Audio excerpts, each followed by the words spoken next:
दोस्तों WWE ग्रेसर ring में हमेशा अपने ओपोनेंट के साथ फाइट करते हुए हमें दिखाई देते हैं, लेकिन क्या हो जाए उसी रिंग में उनका अपने आप से सामना हो जाए। दोस्तों WWE के 5 ऐसे रेसलर हुए जिनको अपने आप से फाइट करना पड़ा था, यानी अपने हमशक्ल के साथ फाइट करना पड़ गया था। तो मैं हूं प्रिंस और आप देख रहे हैं रेसल प्रिंस। तो बिना किसी टाइम इस वीडियो को शुरू करते हैं।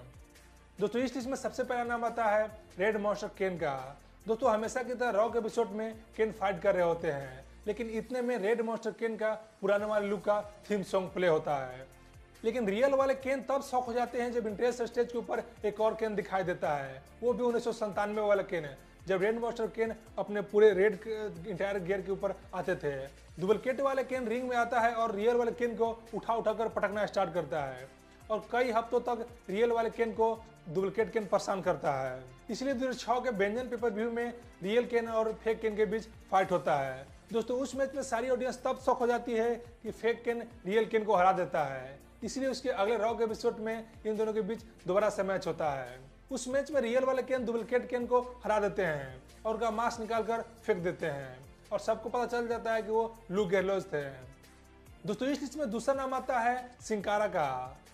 दोस्तों 2011 के समर स्लैम में सिंकारा को इंजरी हो जाता है, इसीलिए कुछ टाइम के लिए WWE से बाहर हो जाते हैं।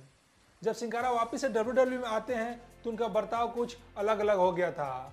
वो जब फाइट करने रिंग में आते थे तो हमेशा गुस्से में रहते थे और चीटिंग का भी सहारा लेना स्टार्ट कर दिया था।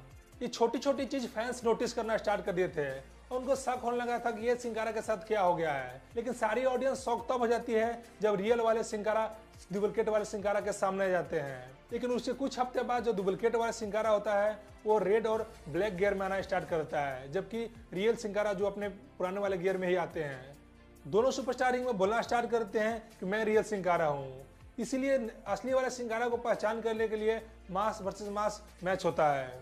कुछ हफ्ते बाद जब स्मैकडाउन के एपिसोड में उन दोनों सुपरस्टार के बीच मैच होता है तो रियल वाला सिंकारा डुप्लीकेट वाले सिंकारा का मास्क उतार देते हैं और इस तरह वो साबित करते हैं वो रियल वाले सिंकारा है। दोस्तों इस लिस्ट के तीसरे नंबर पर आते हैं स्टिंग। 1996 के WCW के सबसे वफादार सुपरस्टार में से एक सुपरस्टार थे स्टिंग। स्टिंग WCW में काफी टाइम तक फाइट करने के बाद वो टीवी से गायब हो जाते हैं और उसके कुछ दिन बाद WCW के जगह NWO में अपना डेब्यू करते हैं।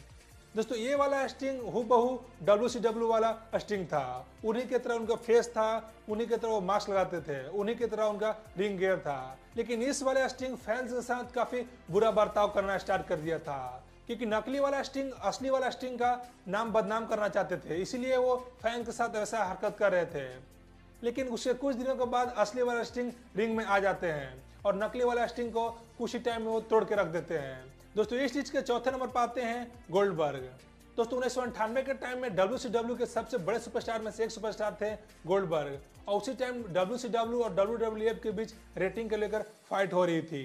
WWF ने WCW के गोल्डबर्ग का मजाक बनाने के लिए एक नकली गिलबर्ग को साइन किया। वो मेन रोस्टर में आने के बाद गोल्डबर्ग की तरह हरकतें कर रहे थे, इसीलिए गोल्डबर्ग का नाम बदनाम हो रहा था। लेकिन गिलबर्ग काफी टाइम तक WCW में फाइट करने के बाद एक जॉबर बनकर आ गए थे और साल 2003 का समय आता है जब गोल्डबर्ग ने WWE को साइन कर लिया और अपने हमशक्ल गिलबर्ग का सामना किया। चंद सेकंड में गिलबर्ग को गोल्डबर्ग ने ढेर करके रख दिया। दोस्तों इस लिस्ट में आखिर नाम आता है द डेड मैन अंडरटेकर का। दोस्तों 1994 में एक अजूना के हाथों अंडरटेकर हार जाते हैं, इसी वजह से वो टीवी से गायब हो जाते हैं।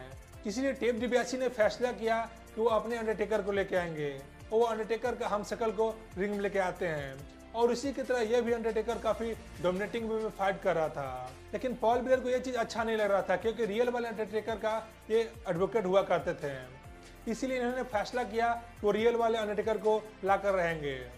इसलिए समर स्लैम 1994 में रियल अंडरटेकर और फेक अंडरटेकर के बीच फाइट हुआ।